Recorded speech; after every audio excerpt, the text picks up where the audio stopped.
Monster Hunter World was the first game to kick off the 5th generation of Monster Hunter. This title was released exclusively on Xbox One and PS4, with a PC release to follow later that same year. It was clear this was the game that was diving headfirst with Capcom's mission in conquering the hearts of the Western world.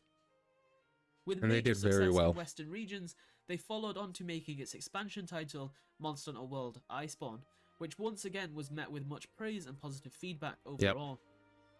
The expansion followed a similar release pattern to the base game, with the PC version being released way after the console's release. I mean, let me not stop it there because it's so bright. The jump from Monster Hunter GU to Monster Hunter World is just crazy. So many changes that happen in the game, so many like quality of life changes that needed to happen in the game happened. I mean, there's no wonder why this is the best-selling game in the Monster Hunter franchise, even after dropping Monster Hunter Rise, which is the, game that just came after it. See the announcement and subsequent release of the time exclusive generation. Like, look how amazing this looks. It just looks so good. Monster Hunter Rise, which released on the Nintendo Switch. This game would also be met with a lot of positive reception. However, there was a considerable amount of backlash due to the base game content not following. I will say, I still did like Monster Hunter Rise. Like, this isn't a shit-talking video for me. I loved both games genuinely. Being there at launch, with that content being pushed back into its initial title updates. The PC version would then go on to be announced and released a year later, which was way too late. Up with the Sunbreak expansion later that same year, with it being released on all platforms simultaneously. Overall, Generation 5 was a success, being able to show how Monster Hunter had innovated over time, and it would massively help expand the Monster Hunter audience, with Monster Hunter World being Capcom's best-selling game to this date. And with that, this video is going to discuss and it still is. Which one is better between the two Generation 5 games, Monster Hunter World or Monster Hunter Rise. So let's get into it. Very interesting. Story hasn't always been a driving force behind Monster Hunter titles, and arguably still isn't to this day. Many players play through these titles without having any real idea of what is actually happening in the story, instead focusing on the mastery of weapons and monsters. Man, I don't know which one had a better story. I don't know. The stories are both really good in both games. While it isn't at the forefront, Monster Hunter does have a few stories to offer, and in some cases, very good ones, and in other cases, some extremely poor ones that are probably best left forgotten. Monster Hunter World's story focuses heavily on nature and elder dragons, and it's also the first time we get to experience the new world. While we're not the first ones there, we are the first to make a massive impact, as you'd expect, being the main character. The Elder Crossing is one of the key plot points for the story, and this is a cycle of death, where elder dragons travel to the Elder Recess and die to supercharge the ecosystem with bioenergy, allowing new life to grow with their departure. While it used to occur every century, the lore is just phenomenal in the game. To occur every decade, and throughout the game you slowly uncover the reasoning as to why this is happening. Monster Hunter Rise's story focuses on the Rampage. The player character is informed that they've been promoted to the title of Hunter by the Guild, and the village leader then goes on to inform everyone about the pending signs of the Rampage. Now, Monster Hunter Rise had a really good story too. I enjoyed how it all tied into I don't know how to pronounce his name, Guy Gasmorse or whatever the hell his name is. I really like how they tied it all into that. A mysterious calamity that occurred 50 years prior to the game's time, where a large horde of monsters attack the village in a frenzied state, and it's the player's job to figure out what is causing the rampage and help defend the village. While both stories are relatively okay, I think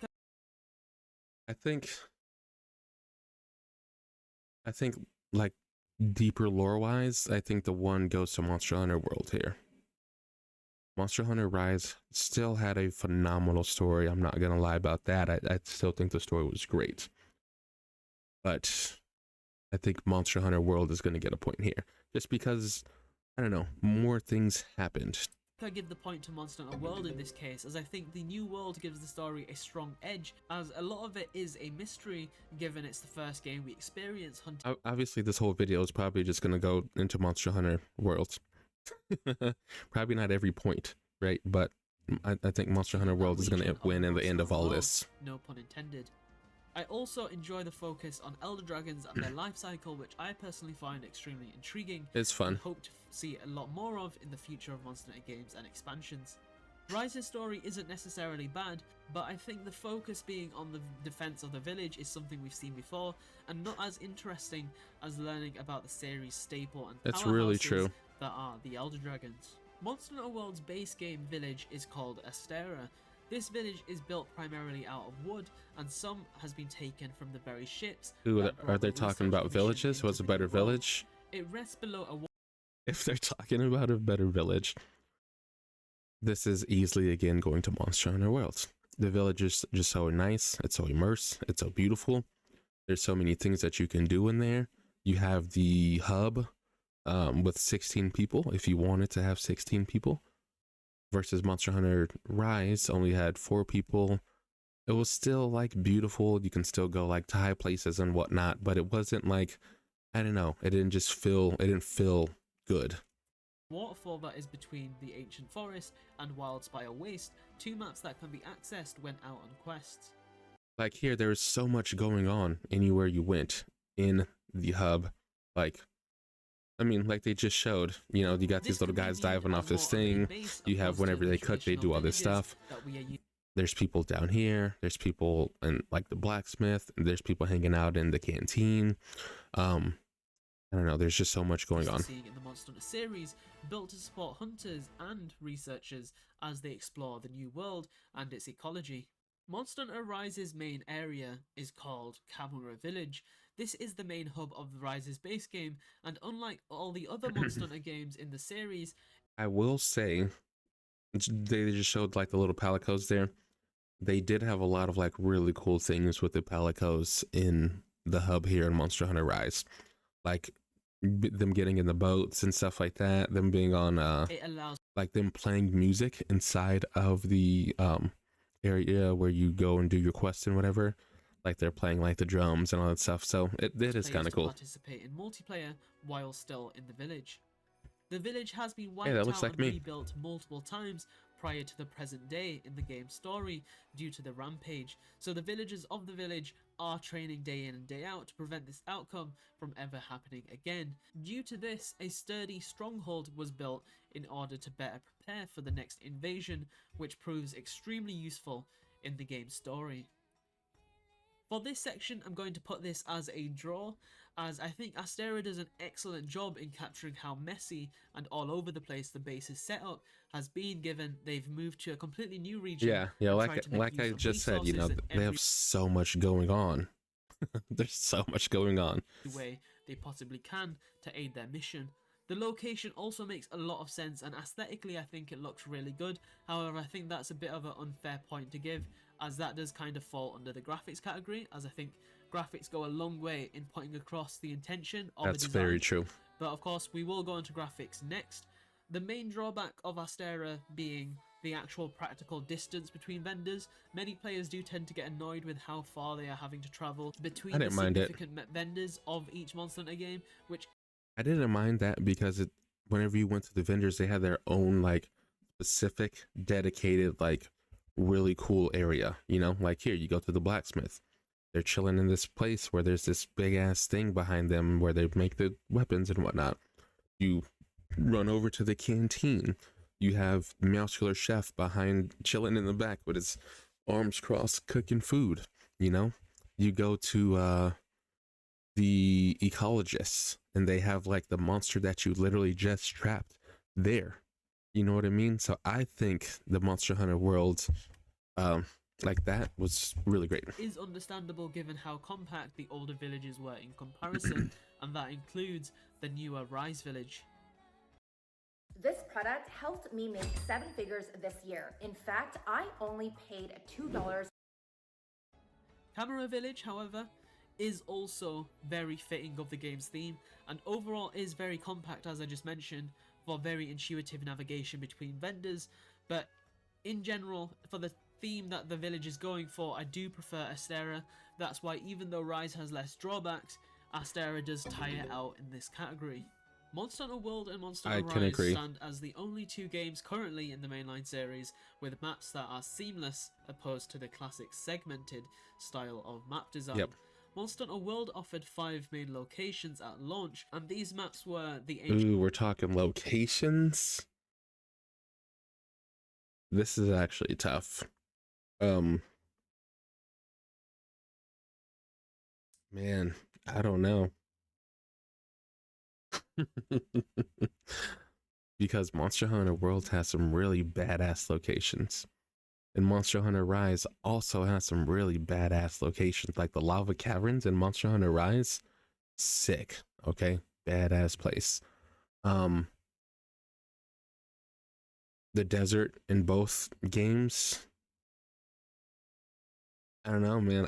I have no idea who this point's gonna go to. Wildspire Waste, Coral Highlands, Rotten Vale, and Elder Recess, all of which have a vast area to explore. I mean, Coral Highlands is absolutely gorgeous. Monster Hunter Rise also offered 5 locations, those being the Shrine Ruins, amazing, Flooded Forest, Frost Islands, Sandy Plains, and Lava Caverns. In general, both games offer a solid selection of locations for hunts to take place. I think he's gonna give the point to Monster Hunter World. But God, I don't know, man. I think World that's hard for me in creating strong immersion for the player with how the world was filled and detailed.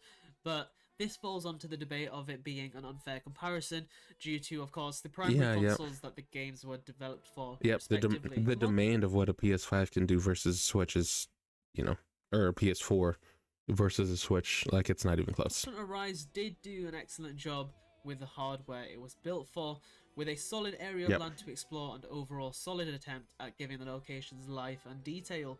But I think World did do a much better job. Yeah, I mean, if we're talking about like an immersed world where you can knock down rocks and stuff like that to help you in the fight, versus in Monster Hunter Rise, yeah, you can run the monster into like a lava thing and have lava spew out at them. But just the immersion of what you can do in Monster Hunter World is crazy.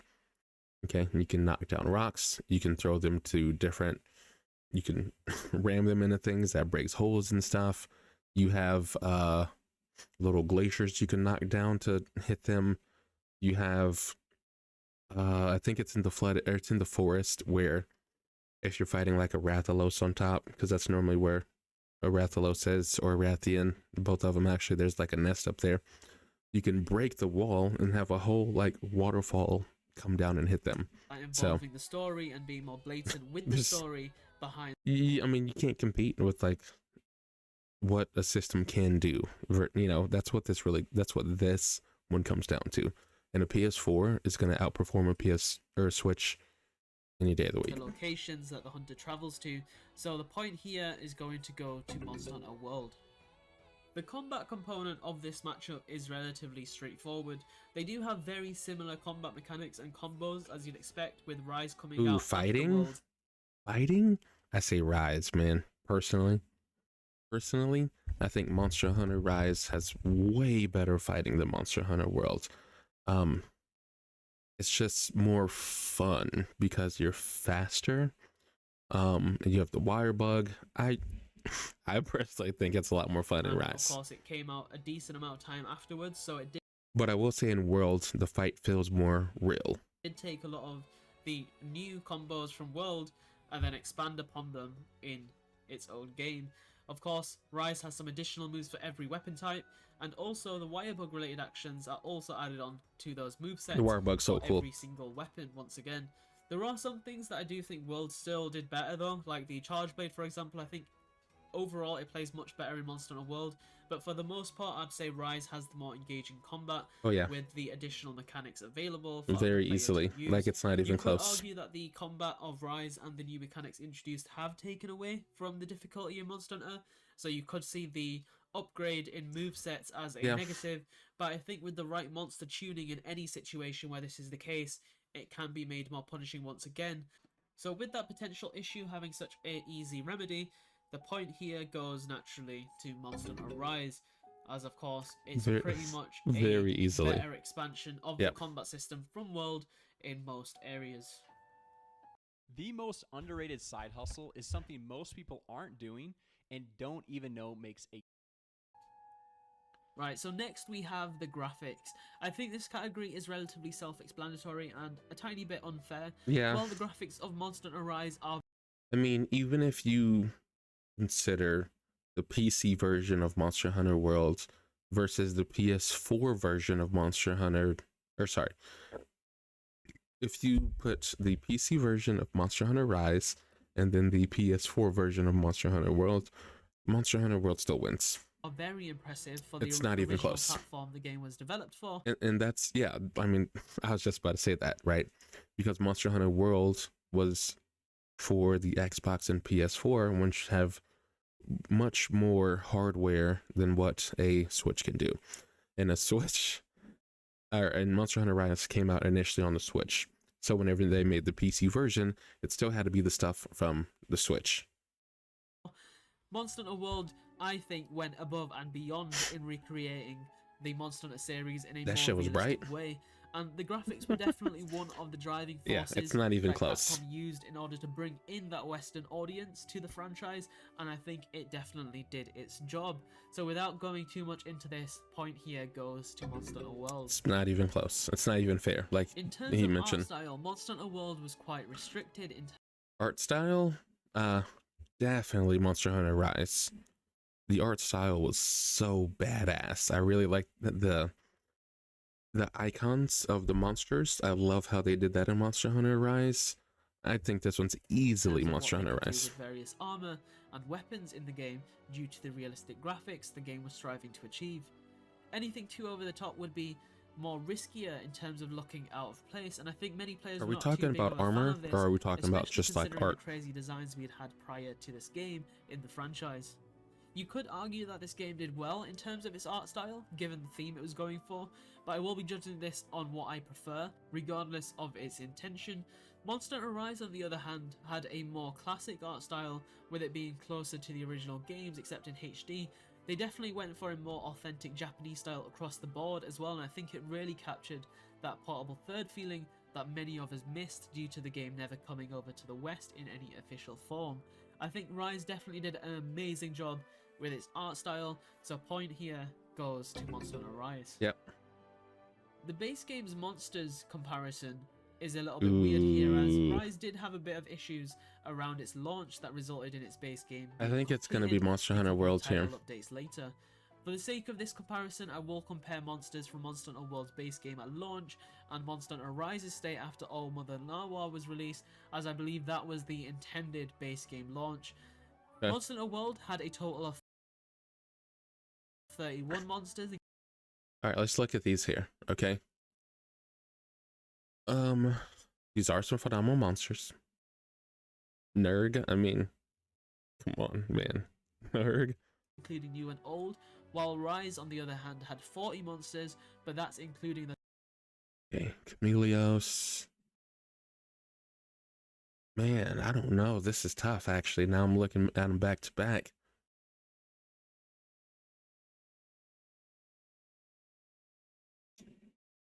I don't know. I think this one goes to Rise. That should have been in the base game, but even without those monsters, Rise still sits at 34, which is still pretty solid. And while the monsters in both games are pretty strong in terms of their lineup, and there are a bunch of variations in both, with World having tempered monsters and Rise having apex monsters, I think overall, even with the bigger monster count, World has a stronger lineup, especially considering the newer monsters that were introduced, as I am a big fan of the new monsters that World introduced. I mean, I did have a major reaction on Nergigante, right? Nerg is probably my favorite monster in the entire franchise, if we're being honest here. And I do like Magnamalo. I think Magnamalo is really cool too. Magnamalo is my most hunted monster because I think he's badass. But yeah, I don't know. Nerg is kind of crazy, so opposed to what Ryzen I get what they're coming from. And if we were looking at the game's actual launch, so comparing Monster Hunter World's launch to Monster Hunter Rise's launch, but was Gul'Sarag in the base? I don't remember if Gul'Sarag was in the base. I don't know. I really like Gossarag and I really like Magnamalo as well. So I think I'm still going to sit with Rise here. Easily wins this point. Next up, we have the pet category. I think this area is the pet category? Yeah, it's Monster Hunter Rise. You got a Palamute and a Palico? Pretty straightforward. Like, while Not you even can close. have a Palico in Monster Hunter World, Rise allows you to have 2 Palicos or Palamutes, which yeah, is it's not even companion. close. And there's not much competition here, as Rise pretty much has everything and more compared to World. Very true. So Rise is pretty much automatically awarded. Yeah, you see how short that segment was? Yeah, I mean, it's not even close. It's not even worth talking about. This is arguably one of the biggest debates between the two games. The Clutch Claw versus the Wirebug. Wirebug. Monster Hunter World introduced us to the Clutch Claw. Wirebug easily wins this in my personal opinion. The Clutch Claw was really cool, but the Wirebug was ungodly versatile, and you can't... I personally think you can't even compete in that same category. The Wirebug, you can do so many things with it. The Clutch Claw, you can like shoot down things, you can clutch onto the monster, but with the Wirebug, you can actually use it inside of your fights. And then the Wirebugs also like change your weapon moves and whatnot. So I personally think the Wirebug is way better than the Clutch Claw, which allowed players to be more versatile in their environmental interactions, as well as having the ability to grapple onto the monster.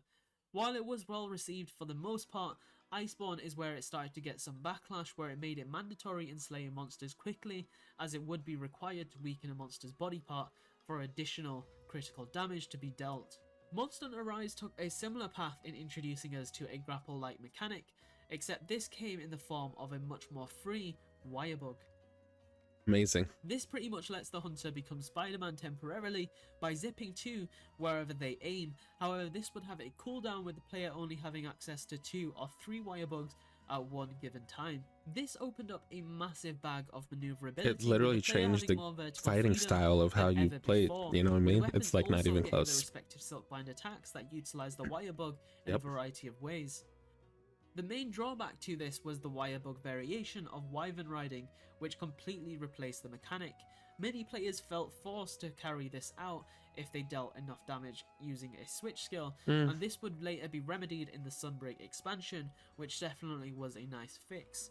While the Clutch Claw was pretty sweet at the time, and was over... I mean, I don't know, I think maybe like the speedrunning community probably had issues with it, because if you're using like a longsword, this will slow down your runs. But I think overall the community probably liked it. I mean, obviously I'm just speaking for my own personal self, but I can't speak for anyone else but me. I liked it a lot. I thought it was great. Thought it was an awesome addition. Solid addition to the franchise, and I would love to see it return.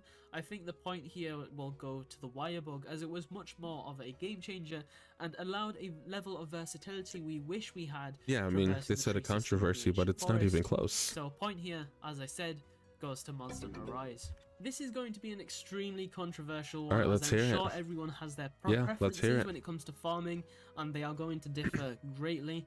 So the concept is relatively similar. Monster Hunter World had us farming various quests. Which farming is better? It's a tie. It's like the same thing. Decorations, the jewels that we can place into our armor sets to boost the skills. In many other games, these decorations were able to be crafted with monster material. Okay, if we're talking about crafting and stuff, I mean, Monster Hunter Rise made it a lot easier, giving the player less RNG and more control over a large factor of their armor, and they would be able to choose when and how they obtain the decorations. Instead, players would be able to craft charms, which are similar to decorations, except charms can be upgraded just like any other armor. Yeah, I mean, it's much easier in Monster Hunter Rise. Like you can slot multiple decorations in. Monster Hunter Rise, on the other hand, brought back craftable decorations and made talismans the pieces that we have to farm. Decorations are the same in terms of how they are used in Monster Hunter World as they are in Monster Hunter Rise, as you'd expect, but talismans are like charms, except they cannot be upgraded in the same way. Instead, if you are able to get a talisman to drop with decoration slots, you can add additional skills similar to how you would slot decorations into your other armor pieces. These talismans can be obtained by handing in a bunch of monster materials into the melder, and then depending on the type of melding, it generates a random assortment of talismans with varying skills and decoration slots, and in some cases, no decoration slots.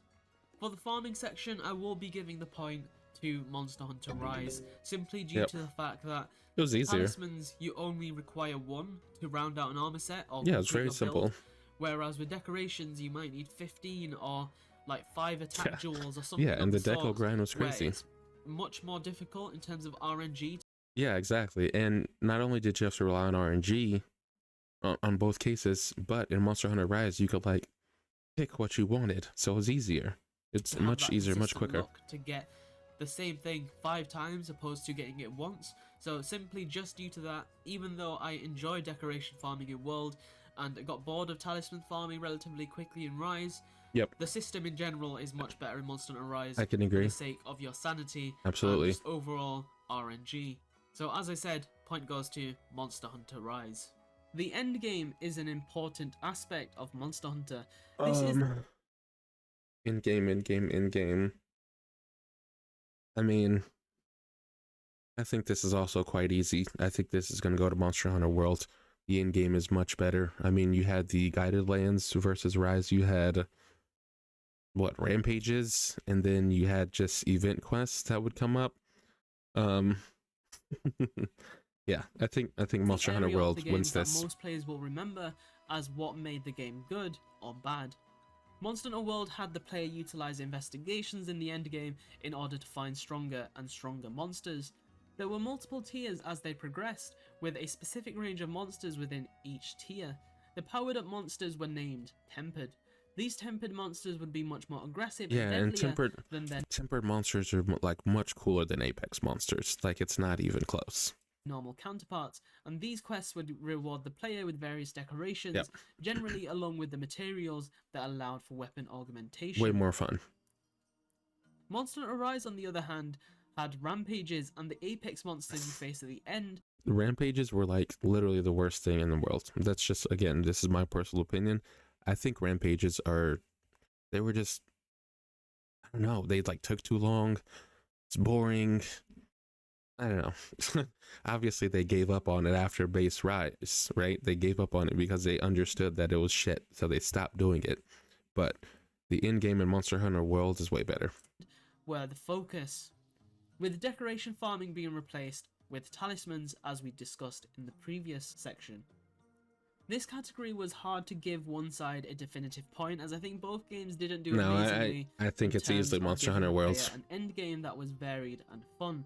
After players had experienced World's endgame properly, it ended up consisting of a few tempered Elder Dragons that the player could face, but most players would end up facing off against one specific Elder, Valhazak, due to the easier difficulty in comparison to the other Elders. Monster Hunter Rise, on the other hand, had a couple of Apex monsters that the player could face at the end of a given rampage, but this was practically the same as facing a tempered monster after fighting a few other monsters in the form of a horde defense. The point here is going to go to Monster Hunter World, simply due to the fact that I just prefer the overall endgame far more in World. I like how they have it all tied up right now. Obviously, there's 3 minutes left, and this is going to be the final thing. I feel like there was a lot of missed opportunities with the Apex monsters, considering they were pretty much the deviants. They could have had some armor sets in there, but they chose not to.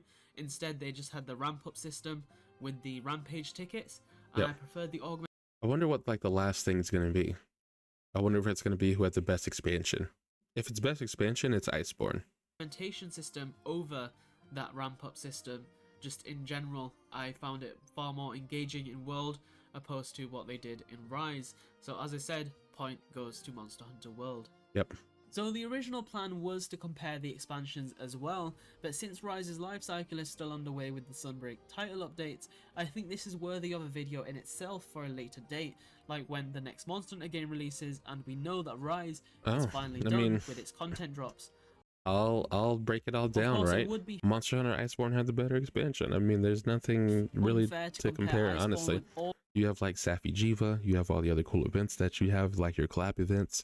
Obviously, Rise did have some collab events too, but they weren't as cool as Monster Hunter World. I mean, you can play like the dude from, you can be the Witcher. What? You can be the Witcher? Like, actually?